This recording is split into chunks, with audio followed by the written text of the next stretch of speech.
Hello dear class 10 students. So এই ভিডিওটো specifically English medium students সকলৰ কাৰণে হয় কিন্তু যদিহে আসামিজ মিডিয়াম স্টুডেন্টস সকলে চাই আছা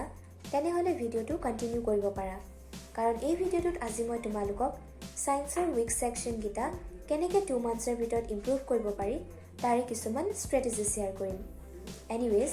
সবৰে হয়তো কিছুমান ষ্ট্ৰং আৰু উইক পইণ্টছ থাকে ৰাইট এতিয়া এই সাবজেক্টটোত এটা গুড স্কোৰ কৰিবলৈ হলে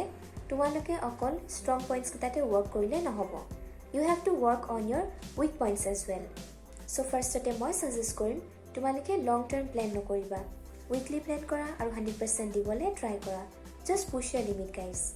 এতিয়া সোৱা উইকলি ৰুটিনত তোমালোকে তিনটা section that is bio chem and physics 2 days কে এলট কৰিব পাৰা এতিয়া সোৱা কাবাৰ হয়তো বায়ো ষ্ট্ৰং থাকিব পাৰে আৰু ফিজিক্স উইক হ'ব পাৰে সো তোমালোকে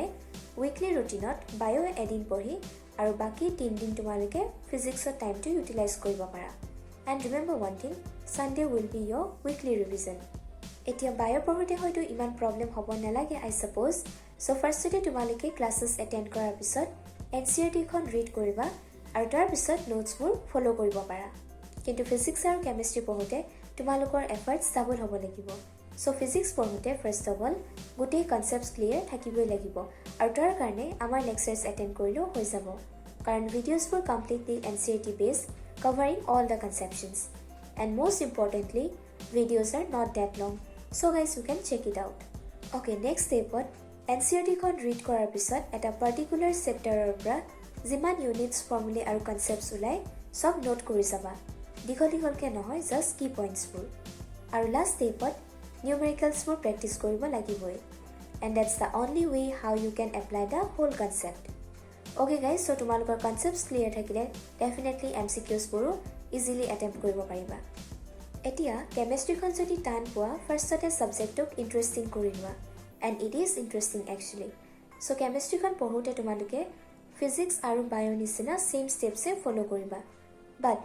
ইয়াত concepts clear কৰাৰ লগতে exceptions সমূহ তোমালোকে মনত ৰাখিব লাগিব আৰু এই এক্সেপশনছবোৰ এক্সামত অহাৰ হাই চান্স থাকে